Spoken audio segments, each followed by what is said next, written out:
Omo, no be small matter o. Highness chairman don exposed by this our brother. Mona lis ten to wetin he talk about. So they watch this video, no forget to share am. The main essence of this indigence of the current situation in Abia State as with respect to the last governorship election. You recall that the election for governorship and House of Assembly held on Saturday, the 18th of March 2023, across up to 28 states in the Federation. Abia State was one of them.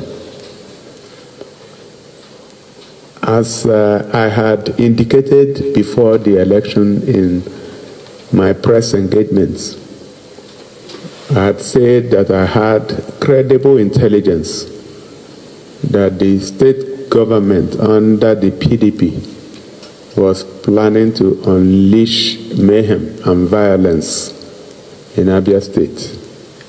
And I had warned the government under the leadership of Okezie Ikpeazu to at least consider the life and properties of people living in Abia and call off the violence and dismantle the plans to rig the 2023 election. All those fell on deaf ears. And true to expectation, on Saturday, two major local governments were used to attempt to rig the election. One of them is Isialangwa North, where the candidate of PDP comes from, and the other one was Obingwa, where the present governor comes from. On that day, mayhem was released, and every attempt was made to rig the election. People resisted them, and then at the end of the day, the Obingwa Collation Center, located at the local government headquarters, was under siege by armed men, thugs, miscreants, and all sorts of human beings. They made attempt first to bring in doctored results to the collation center. They were resisted by our agents. So what they did was to descend heavily on the major agent of Labour Party and beat him to pulp. He passed out, and they took him out of the collation center and left him for dead. Dr. George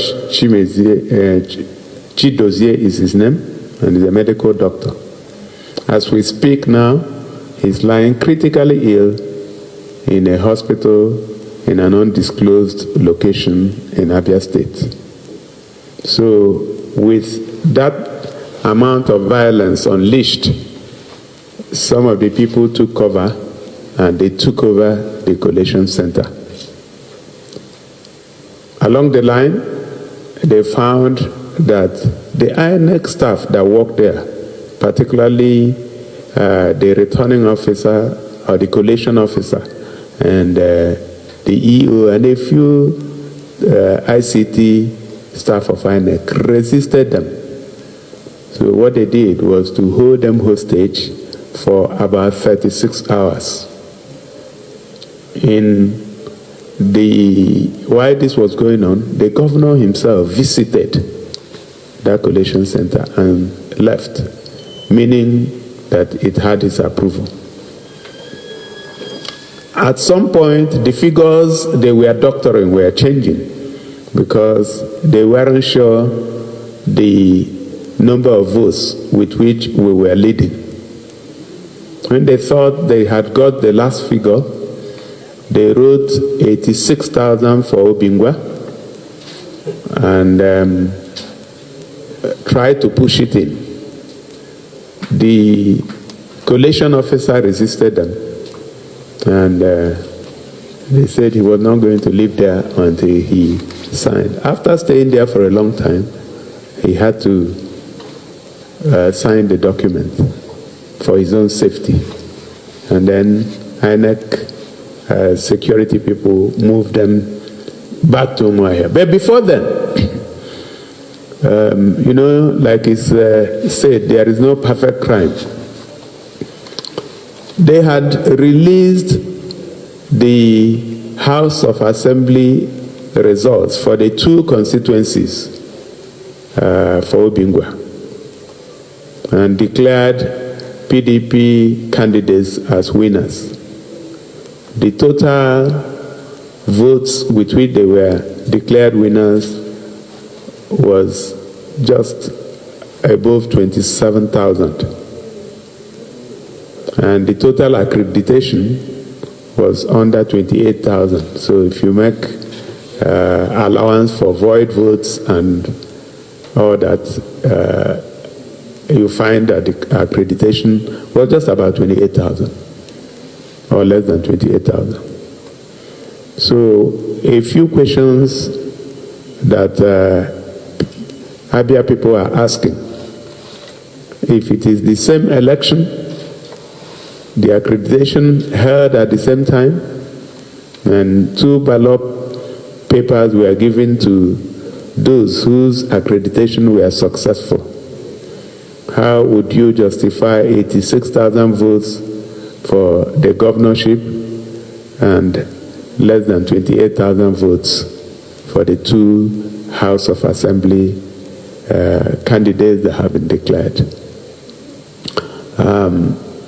When the confusion came to a head, the national headquarters of INEC intervened and asked that collation for Obingwa should not be done, and that INEC commissioners were going to visit Umuahia today to verify the numbers from Obingwa or review the numbers. Subsequently, yesterday, another release from INEC now had INEC staff and all the people involved in the election invited to Abuja for today. So I believe that as we speak, the verification and review